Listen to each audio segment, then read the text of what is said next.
제가 이 병이 딱 왔을 때가 그 김주혁 씨가 제일 친한 친구였는데 아,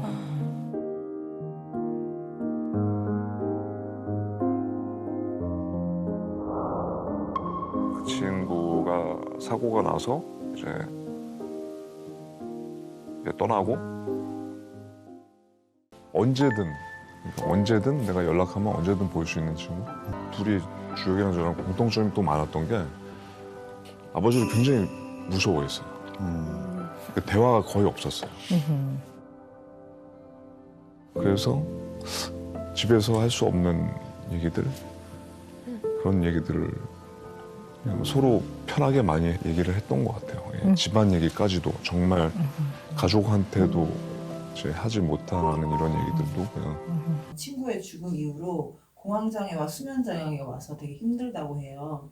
어떤 마음 때문에 이렇게 공황장애와 수면장애가 왔을까요? 버림받은 아픔. 우리 내면에는 되게 약자가 있어요. 아기.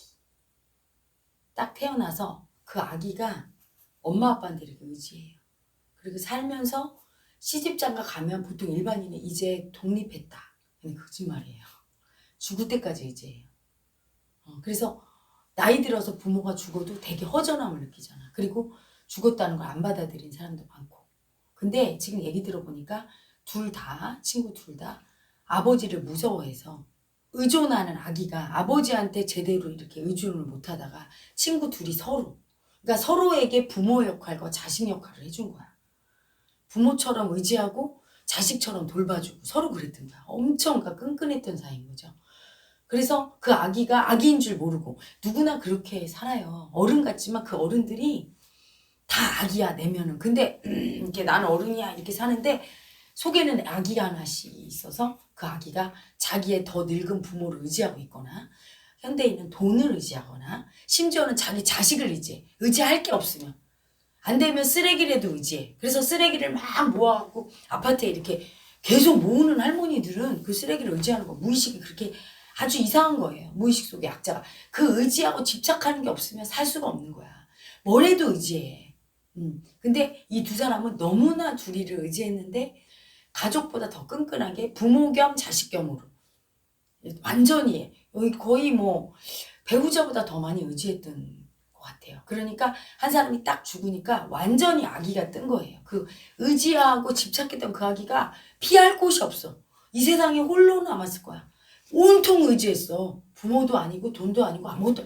그냥 이 친구한테 그냥 아버지한테 위로 못 받았던 거 다 받고 이해받고 밤마다 전화하고 매일 보고 이게 정상적인 관계가 아니죠. 배우자도 이렇게 가깝지는 않은데 온통 의지했던 거야. 그러다 그 의지할 밧줄이 딱 끊기니까 그 버림받은 애가 떠서 잠도 안 오고 공황장애 오는 거 너무 두려워. 의지할 곳을 찾을 수가 없는데 참 이분의 문제점은 뭐냐면 부모가 죽어도 그 버림받은 아이가 어디선가 딴 걸 찾아요. 나 같은 경우는 아버지가 돌아가시니까 다른 걸 찾더라고. 일에 빠져서 계속 일을 하고 거기에 의존하고 또 친구도 만나고 뭐 여러 가지 이렇게 의존하는 대상이 생기는데 이 둘은 너무나 서로 경고했던 거야. 그리고 둘이를 서로 너무나 만족시켜줬기 때문에 대체할 사람을 찾을 수도 없고 어떤 다른 만족이 전혀 안 되는 상태. 그러니까 그렇게 오랜 시간 동안 너무 두려워서 잠도 잘 못 자고 그리고 진심으로 기쁜 적이 없고 그렇게 된 거예요. 첫째는 그게 이유고 두 번째는 되게 큰 죄책감. 자기가 그렇게 의지하고 믿고 그랬던 사람에게는 의지하는 만큼 지켜주고 싶은 마음이 작용을 해요. 그래서 아기들이 나도 그랬거든. 어린 시절에 꼬맹이 엄마였을 때 우리 아들이 애기잖아. 내가 보호를 하는데 천둥 치면 우리 아들은 칼부터 갖고 나와. 장난감까 엄마를 내가 지켜줘. 그럼 나는 나는 그때 마음 공부 안 했다니까 저게 또 내 머리를 치려고 얌얌 이러다가 내 머리를 막 치거든. 그러니까 야 다치게는 하지만 절로 가. 근데 내가 지킬 거야 막 이러다가 번개 친다는 게 내 머리 치고. 근데 지금 이제 마음 공부를 제가 이렇게 하면서 내가 엄마한테 의지한 만큼 내가 지켜주고 싶은 마음이 있는 거예요. 왜냐면 마음은 항상 두 개거든. 열등이 우월이가 하나고 여성성 남성성 하나듯이 의지하는 마음과 지켜주고 싶은 마음 하나로 있어요. 내가 제일 의지하는 사람을 제일 지키고 싶어. 내가 제일 지키고 싶은 사람한테 제일 의지하고 싶어. 그러니까 자기가 그 못 지켜주는 거. 너무 의존했다는 걸 알았는데 자기가 의존한 걸 알잖아. 그러니까 그렇게 얘기하는데 죽고 나니까 너무 지키고 싶었다는 걸 너무 늦게 한 거야. 지키고 싶었는데 죽음한테 빼앗겼어. 그러니까 죽었다는 걸 받아들이기 싫은 거야. 내가 못 지켰다. 엄청난 죄책감과 함께 죽음한테 내가 졌어. 내 친구를 빼앗겼어를 인정을 안 하는 거예요. 그러니까 죽음을 인정을 안 해. 그래서 아마 이 사람은 그 친구를 생각을 하면 죽었다는 느낌이 가슴에 안 와닿을 거야. 날마다 이럴걸? 문 열고 누구야? 이러고 들어올 것 같을 거야. 날마다. 날마다 들어올 것 같고 그 죽음을 못 받아들이니까 다른 데 집착을 할 수가 없어. 이제 잊어버린다는 얘기는 누군가 죽거나 날 떠난 사람을 잊어버린다는 얘기는 그와의 집착을 끊고 다른 데 집착한다는 얘기예요. 근데 집착을 못 끊는 상태인 거지. 받아들여야 집착이 끊어지는데 죽음을 못 받아들인 얘기는 뭐야? 어딘가 살아있는 것 같은 거야. 그러니까 날마다 방황하고 찾고 있는 거야. 지금 무의식 속에 이분의 어린 아기는 자기의 죽은 친구를 어딘가 있을 것 같아서 계속 찾고 있는 상태. 그리고 못 찾을까봐 두려워서 방황하는 상태에 있는 거죠. 그래서 이런 사람은 받아들여야 되는 거지, 현실을. 못 받아들이고 있는 상태. 그래서 저렇게 괴로운 거예요. 유독 죽음을 극복하지 못하는 사람들은 왜 이렇게 못 받아들일까요? 죽음을 받아들여야 되는데 본인이 죽음을 못 받아들인다는 건 첫째 몰라요. 그냥 못 받아들여 이렇게 얘기는 해요.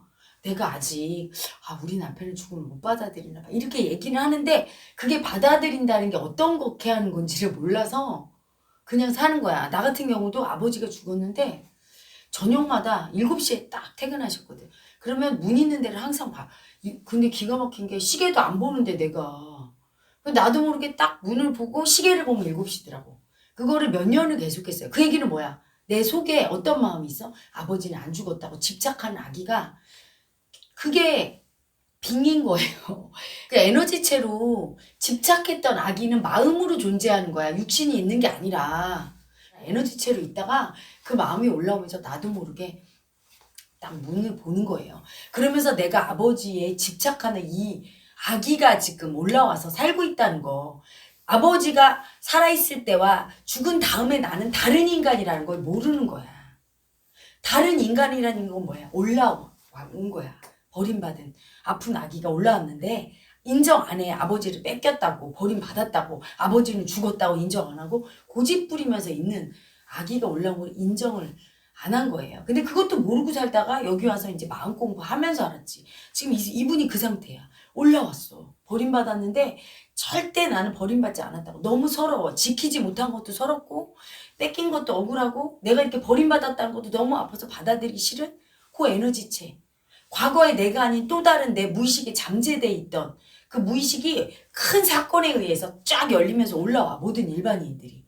그래서 사람이 바뀌거나 하죠.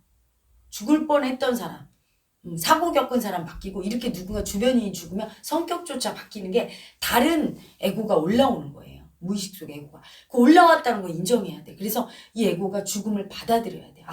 지금 고집 부리고 있구나. 친구는 죽었는데 하면서 울어야 돼, 이분은. 절대 안 울고 있어, 지금. 좀 울었겠지, 장례식장에서. 근데 그 이후로 안 울었을 거예요. 정말 엄청 울어야 돼. 엉엉. 막 이게 슬픔을 참고 있어. 왜? 내가 울면 죽은 걸 인정하게 돼. 내 친구를 못 찾아. 이러고 있어요. 참고 있어. 그래서 엄청 울고 친구가 떠난 거 인정하고 지금 내가 고집 부리고 있구나. 친구 없이 못 산다고 하면서 고집 부리는 애기 올라왔구나. 어차피 친구 없이 살아야 되는데. 그리고 그걸 받아들이려고 해야 돼요. 자기가 이전과 다른 인간이 이 에너지체가 악이라는 거. 그동안엔 친구한테 의존하면서 나는 악이 아니고 어른이라고 막 이러고 살았는데 아니라는 거. 그 아기를 안 볼 수 있었던 건 친구한테 아기가 온통 의지하니까 가식을 떨었는데 이제 의지할 데가 없어지니까 아기가 이렇게 허허벌판에 서 있는 아기라는 거. 그걸 자기가 받아들여야 돼요. 내가 이렇게 아기가 친구한테 의지했구나. 그 친구를 찾고 있고 고집 부리면서 친구 안 죽었다고 하는구나. 그걸 자각을 하고 엄청 울어내고 버림받은 아픔 느끼면서 고집 부리지 않고 받아들여야 돼. 이 고집 부린 나를 인식하고 받아들여야 돼요. 주변 사람들이 이렇게 죽었을 때 나 때문이라고 죄책감을 느끼는 경우가 많은데 어떤 내면 아이가 이렇게 죄책감을 심하게 느끼는 걸까요?